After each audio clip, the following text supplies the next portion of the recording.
மனதில் விதைத்த வார்த்தை நினைவிருக்கும், மண்ணில் எங்கும் முற்கள் நிறைந்திருக்கும்.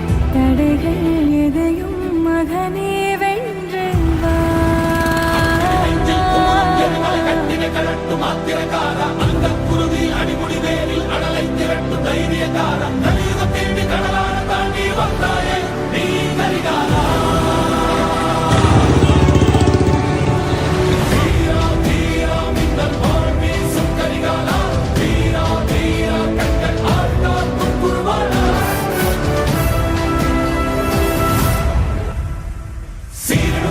படமெடுத்தாடி சினமே கற்கும் மின்மொழி வீரா, எதிகளந்தீயாய் பொற்களமாடி எதிரே தாக்கும் தாண்டவ சூரா, இறையிட கொட்டி தொடையினை தட்டி வென்றாய்.